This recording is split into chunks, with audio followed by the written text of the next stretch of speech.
For 7 years now, we have consistently assembled as leaders in the SACCO sector to discuss key issues that affect our members. Let me say that I'm humbled and glad to join you today as we chart way forward for the sector.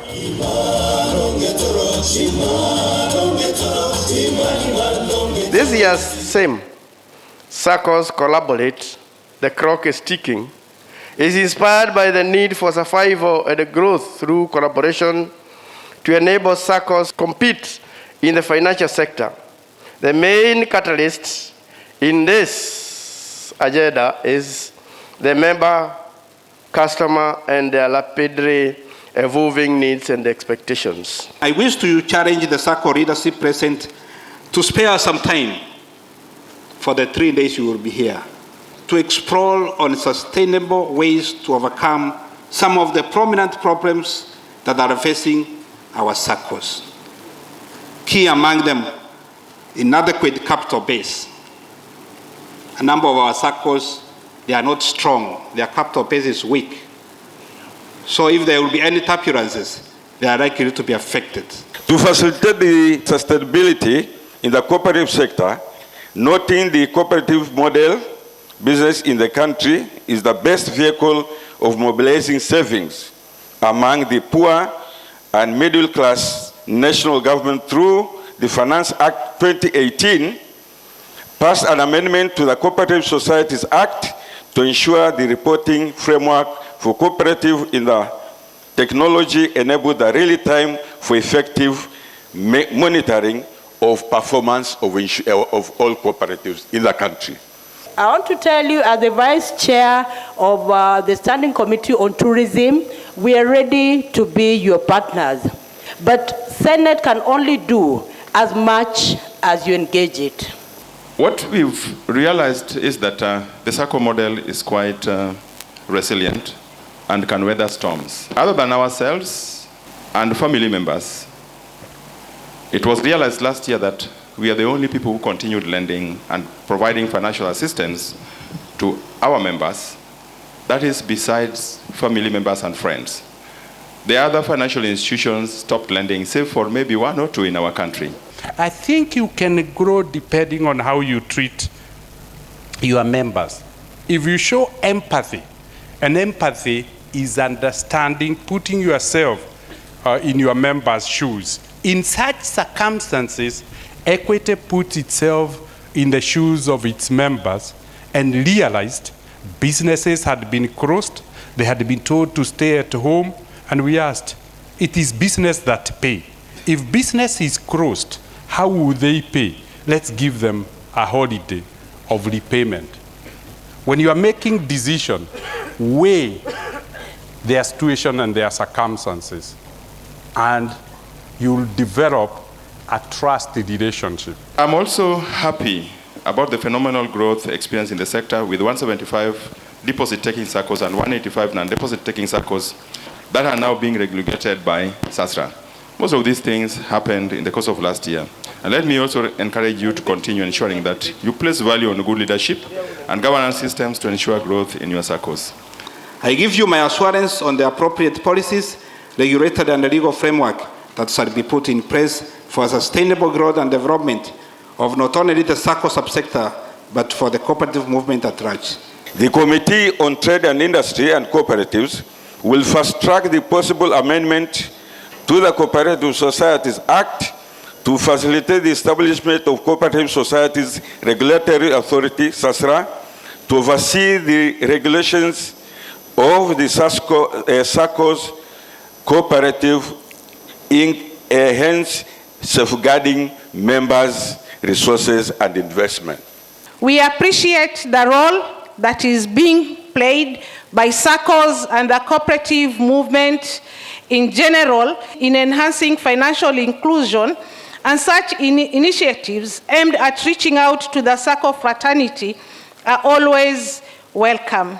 We want to assure you that as county government, we shall continue playing our rightful role in promoting and enhancing growth of cooperatives in the country. We have also continued to face the non-remittances from universities, county governments, the water companies and fresh produce entities. And we feel that the 4.2 billion Kenya shillings worth of non-remittances should be released to the SACCO movement. Currently, we are working so well, and we have reduced drastically the amount of outstanding on non-remittances, especially which was with some of the government agencies, and where we have a few cases. The SACCOs have entered into arrangement with the employer on how they are going to clear those outstanding remittances.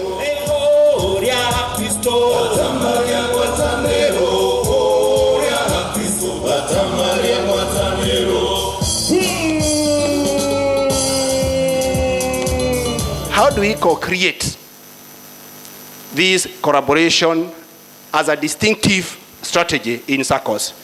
And that is at the core of competition or competitive advantage for SACCOs and cooperatives. If you read the history, it's about individuals, small cooperatives, small SACCOs coming together as a distinctive advantage because we don't see ourselves as competitors to any of us.